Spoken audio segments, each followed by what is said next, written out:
Welcome to Outback Outdoors. Make sure you like, subscribe, and click the alert to stay up to date on all our new videos.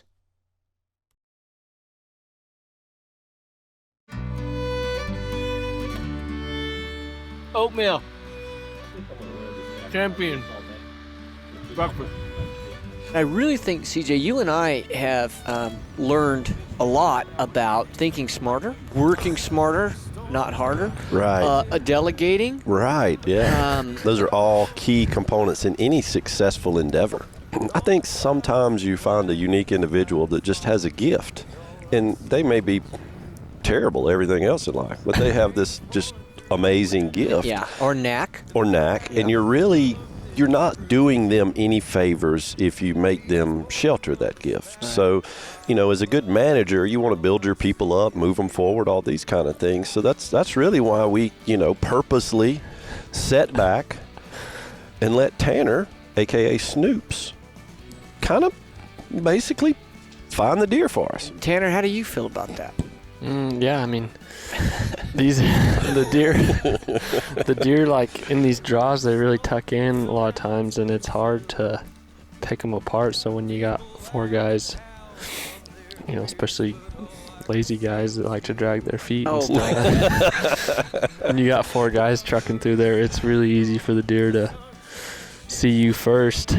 Trev and I give it at least a good 15, even 30 minutes of glassing sometimes before we give up and turn you loose. I mean, the track record is outstanding. It is. If we think there's a deer in 4 or 5 draw area right there, he has not failed to come back and say, yep, he's here, this is it, or you got no chance. I think what's important is that you and I give him that small bit of direction. Yes. And then That's key. Yeah. That's key.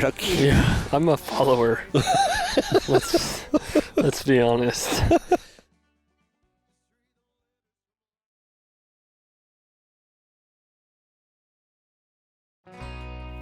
This is out of the wind, but it could be a little more comfortable.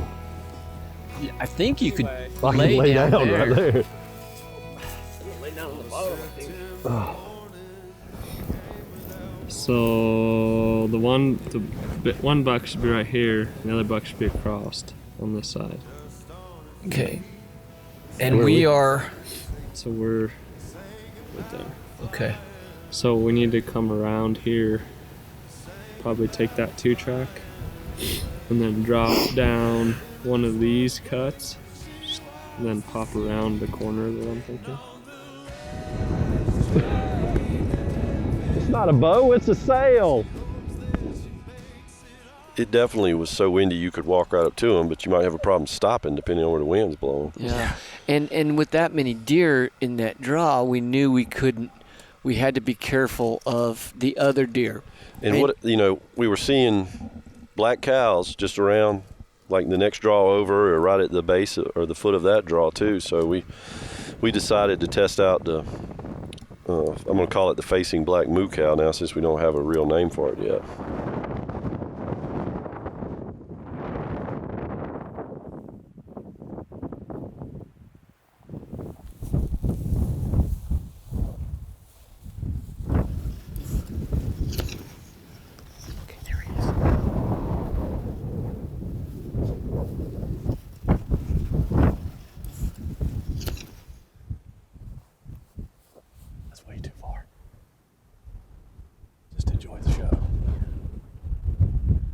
See the closer one until they sprung. Yeah, I was locked on the other one that was standing. Boy, with the compound, that would have been money, wouldn't it?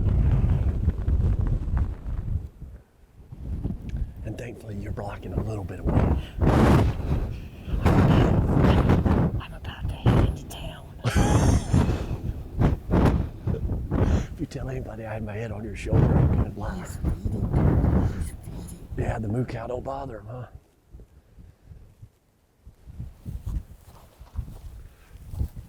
Take your time. Take your time. Take your time. Yeah, let him get used to it. Wait, what we got here is a Mexican standoff with a moo cow. How far is that bigger buck from us? Roughly. 35.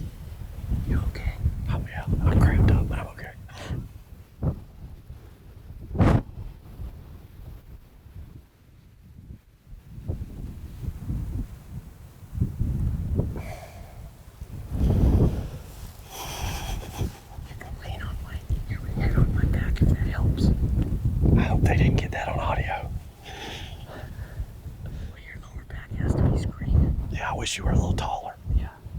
I wish I was a baller.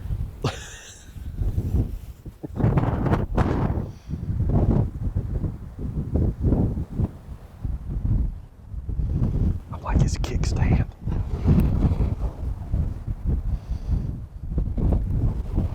Doesn't he have a tattoo right where my palm is? Unicorns and fairies. Trev's got a death grip on this moo cow's haunchie.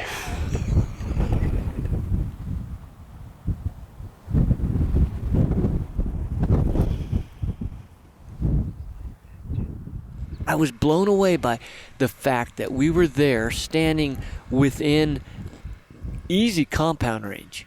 Yeah. And For a long enough 20 time minutes. for you to range everything Yeah. that you wanted to. Yeah.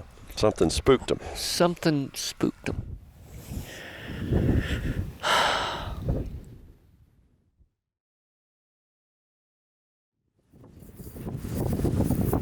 How is it the glass in that? Terrible. Everything is terrible. Tell us the story. They're in there, but I can't find the 3x5 and I can find the cactus buck and the 3x. Are they in an approachable situation?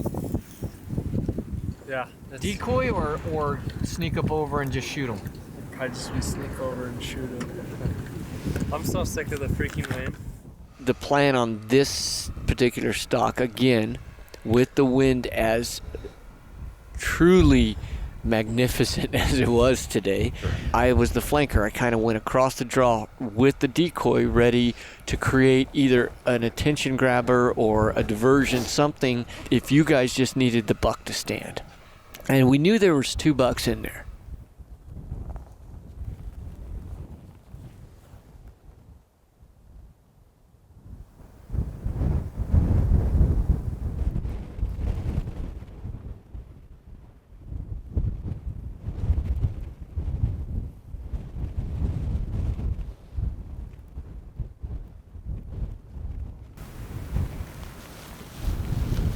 I was being more careful than I normally am with anything, but I'm inching on elbows and toes up to behind a bush and trying to look down in the bottom because Tanner's behind me and on my belly behind this scrubby brush, and I've got my bows. The one great thing about a stick bow is you can slide it around, toss it up ahead of you, whatever. You're not going to bend your sight pins.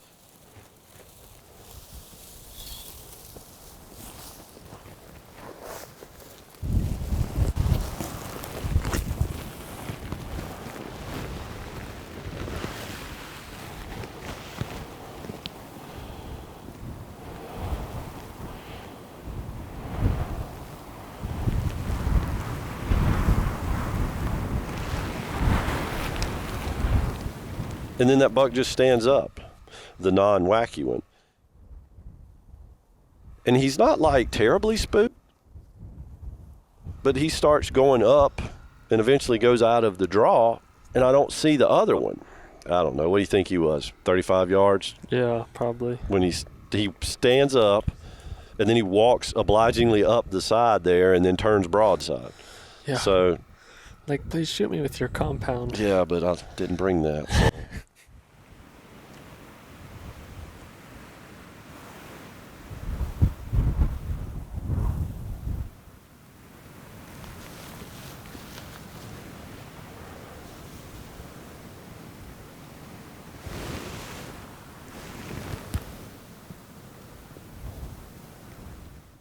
And then the wacky buck, I mean, he was probably 50. Yeah. But anyway, another stalk. Again, I said this from the beginning. It's a game of percentages, and so. But I realize I am hampering this tremendously. There is no doubt. Because you think about it, if I'd have shown up with a real bow. Who has the real bow? Maybe you have the real bow. Yeah. Real bow or wheel bow? This country still is, as you saw from the first stalk on day 2, when you got 4 yards from that buck. It is possible. It is definitely possible.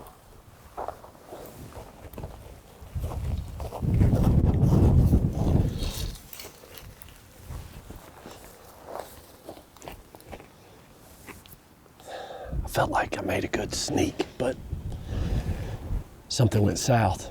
I don't know, I felt like I had the wind too. Just can't imagine that one buck saw me. I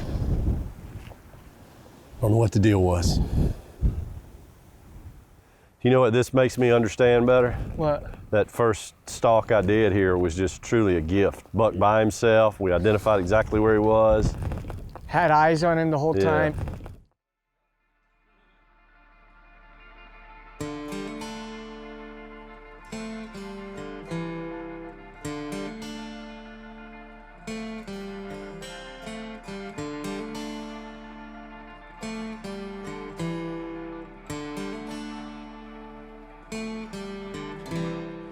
So, so with those bucks blowing out, we're kind of scratching our head.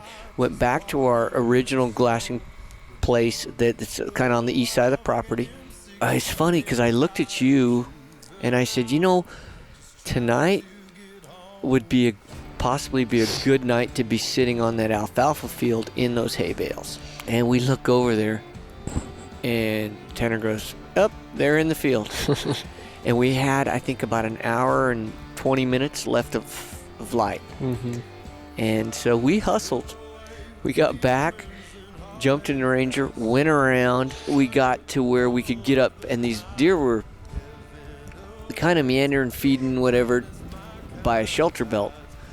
Big line of cedars. So we got on there, got on the other side, and sure enough, 40 yards, there's 3 or 4 does. And we can see the bucks a little further out. And as soon as they walked off and went around the corner, I said, "Let's go." And so I started running.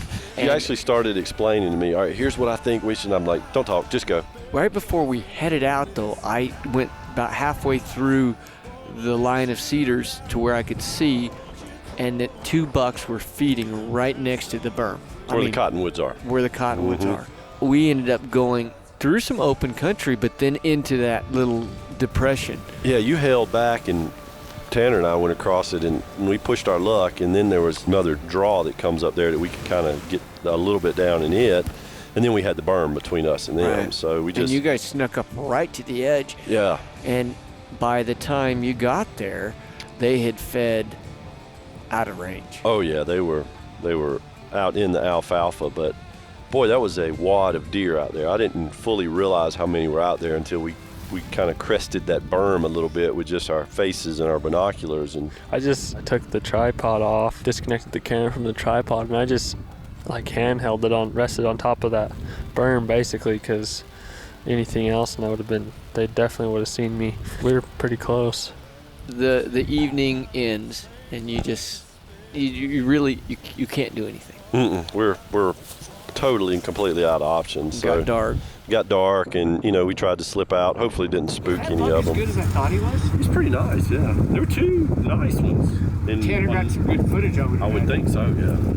There were 2 really nice ones, Really nice bucks. and probably From 2 more where? that I would have been happy to shoot.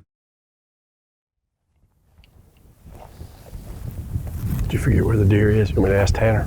Huh? Did you forget where the deer is? Do I need to ask Tanner? No. I think the deer's on the other side of that ridge.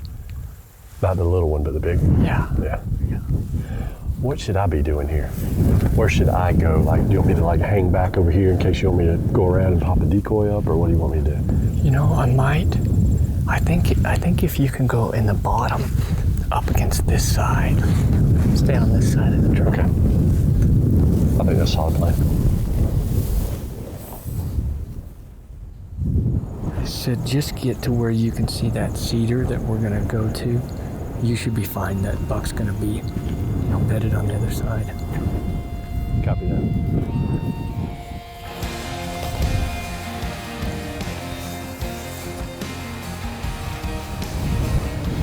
The plan was for Tanner and I were going to go to the next straw and come up kind of midpoint and come around, get in line with that cedar, use that cedar for cover.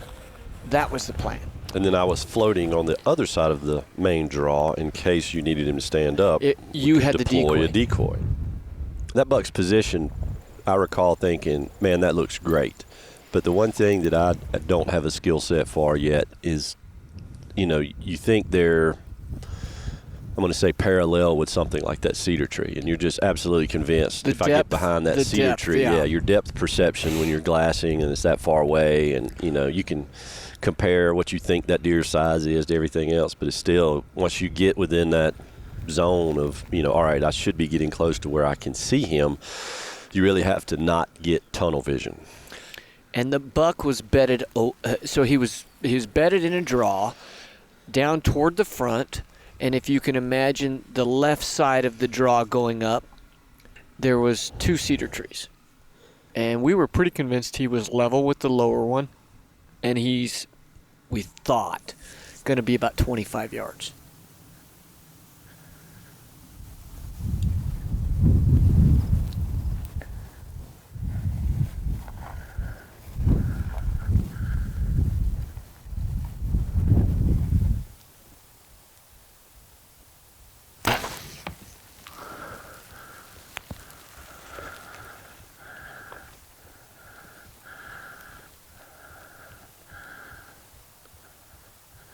Yep. I'm gonna run into that other side, see if I can keep eyes on it.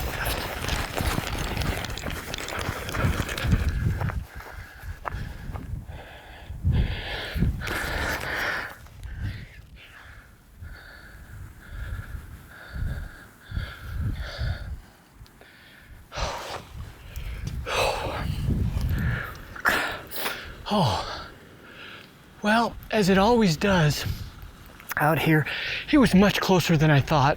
I didn't have the tree between him, and I looked up and I saw his antlers. I came to full draw, and I had ranged some things on the other side, but you know how that works.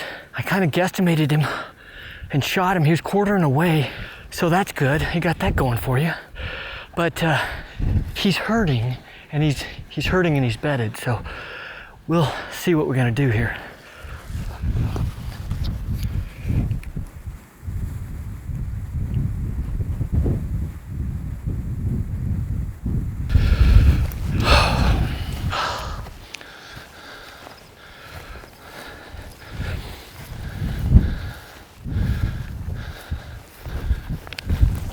So, there's the cedar. Yeah. Come down to that pile of yuccas. He's just to the left. I think he's down.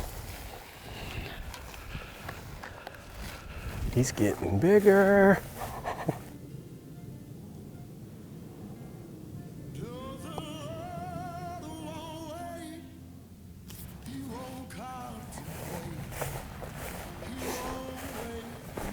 Thanks, He's buddy. awesome. Oh. Whoa, he's a big body.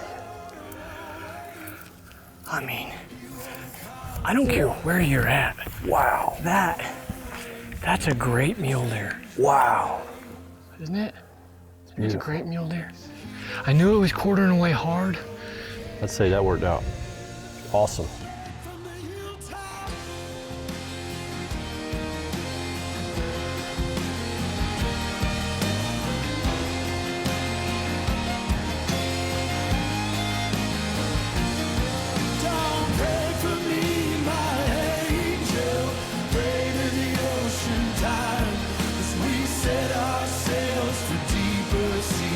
Heaven knows what we don't pray for me, my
Thanks for watching Outback Outdoors. We encourage you to comment below, and as always, like, subscribe, and click the alert to stay up to date on all our new videos.